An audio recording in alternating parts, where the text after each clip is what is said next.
Welcome to the Pakistan presentation. I'm Mason. Alex. I'm Cassie. And I'm Austin. So we did our research on Pakistan, and before I really dove into it, I didn't know much about Pakistan, which is why I think it would be really helpful to do a quick background on the foundations of Pakistan and how they got to the point that they're at right now. So the founding father was the first head of government and is the big main hero of Pakistan. And his name is Muhammad Ali Jinnah. And he said, Pakistan not only means freedom and independence, but the Muslim ideology, which has to be preserved, which has come to us as a precious gift and treasure, and which we hope others will share with us. So he described a nation that is built on Muslim ideology and that results in freedom.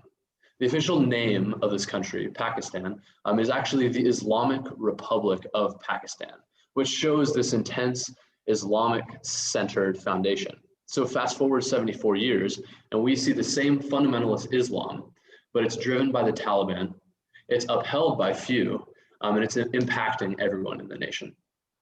There have been continual violent escalations against minorities, particularly those of different religions.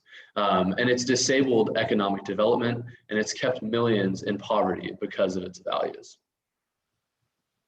One of the most important pieces of Pakistani history is the introduction of Islam into Pakistan by Arab general Muhammad bin Qasim in the year 711. So the big issue that they ran into right away was that everyone was fleeing to Pakistan for this religious freedom from India and to be part of this pure Muslim state. Everyone became a Muslim refugee, leading to the problems of poverty, government, and national unity due to a religiously united but an ethnically divided state. The answer to these problems continued to evade leadership as short-lived government groups changed more often by the rise of power through military militia than by election.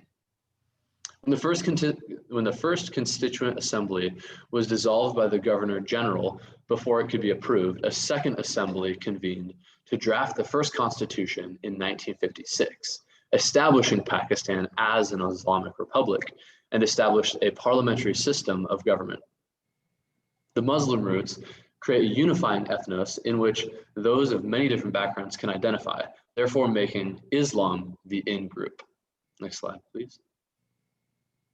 The Muslim roots of Pakistan create a unifying ethnos in which those of many different backgrounds can identify, therefore, like I said, making Islam the in-group, which is a great example of the in-group doing what's best for the in-group, whether or not it's ethically valid. What makes things ethical is what the group says is right and wrong. So since what the group says is right and wrong is the basis of ethics, there's very little desire for activity outside of what's accepted by the group, which will very much affect the gospel presentation. So Alex will be addressing the many cultural values that affect this gospel presentation. All right, so now we're going to be getting into the cultural values of Pakistan. So in Pakistan, they are a collectivist culture. Pakistanis are interdependent on those in their in-groups. So this is primarily seen in their interactions with the family. And so in Pakistan culture, staying together as a group and showing loyalty is an integral part of maintaining relationships. Pakistanis turn to close friends and families when they're in need.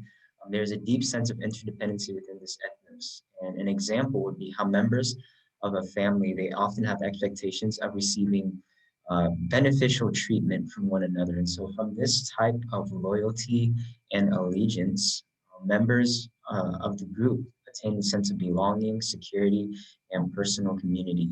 And so people tend to also identify with their family before any other social indicator. Second, Pakistan is an honor shame society.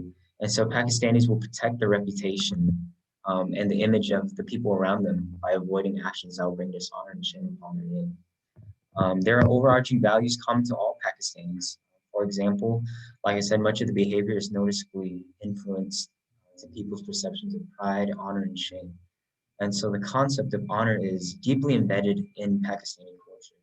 A person's honor is affected by their personal actions as well as the behavior of those they are associated with. such as their family, community, or any other in-group that they belong to. And so, therefore, if an individual does something dishonorable, their origins may be implicated as the cause.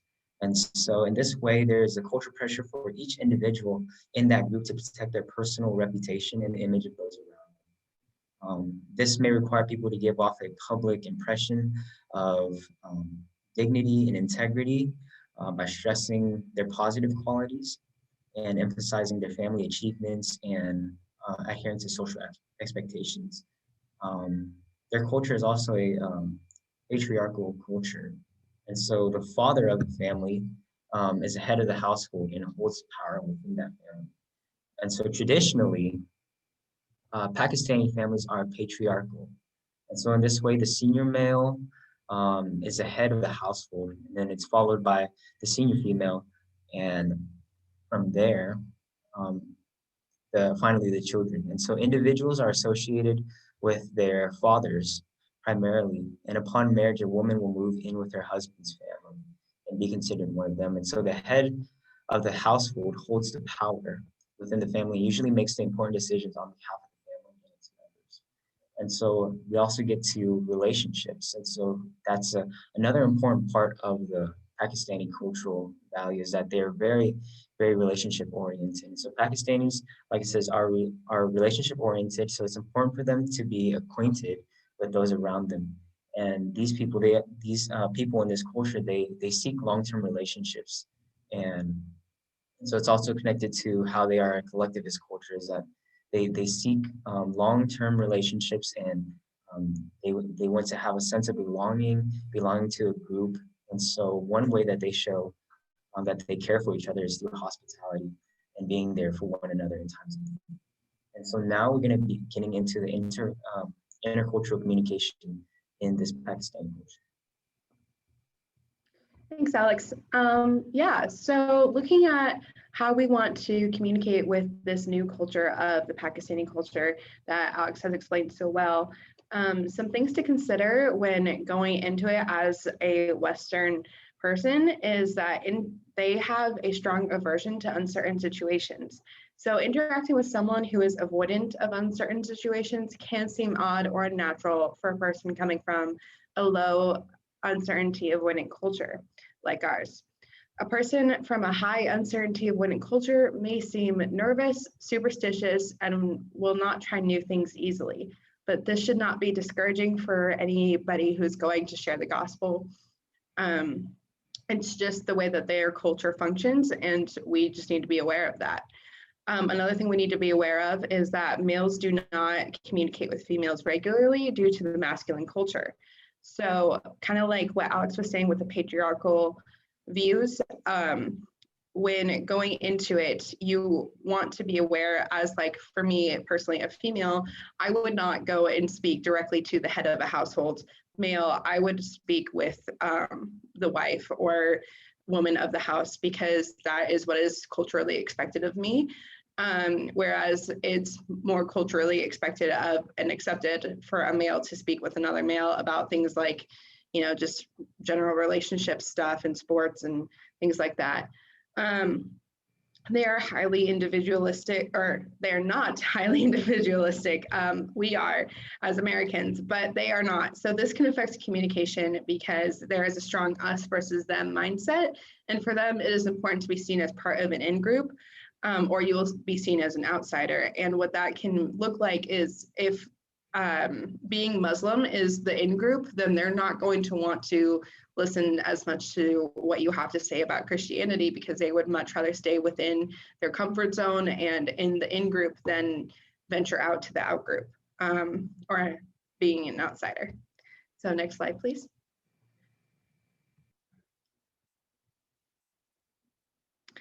And Pakistan is also a very linguistic diverse country. So what I found in my research is that there are 8 mother tongues recorded. That is, there's also this little section in our pie chart that's other. So that just goes to show that there's so many different languages in this country. But English is actually one of the official languages of the country, as well as Urdu, which is one of the mother tongues you see here also.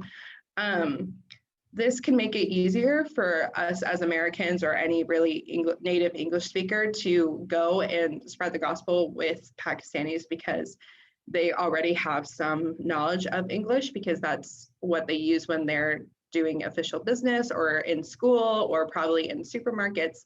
So just any like professional setting, they're going to be speaking in English or in Urdu. Just because English is a language that they do speak and that they see as an important language, that doesn't mean that we shouldn't try to also learn another language. So their languages are also split up by the different parts of the country. So if you know where you're going in Pakistan, or you know just the general area, it'll be much better if you were to learn what that language is that they speak there most commonly, and to learn some of that language just out of respect, and so that you can learn a little bit more about them. And now it looks like we're looking at the theological views with Austin. Yeah, thanks, Cassie. I appreciate that a lot. So yeah, as you really look at the country in a outreach or evangelism way, it can be very challenging because as you see the Christianity percentage here, Pakistan is, I would say, just about below 2% Christian. And so that is the concept and mentality that Christianity is a minority group. And Pakistan kind of holds to their values of minority groups, not as strongly as what you would think. They don't really treat them as well. And so they already have a pre-mindset to a group of people in a sense. And so there are a sense of blasphemy laws because they already hold a background as Islamic beliefs to where you can't speak out about a certain way of for Muslims, and you have to appreciate what they already value of the culture in that religion. And so there are times where people who have tried to evangelize, who have been to prison or gone to jail because of things that they believed were different than what that culture already has taken from Islam. And so the main encounter really is to first express hospitality.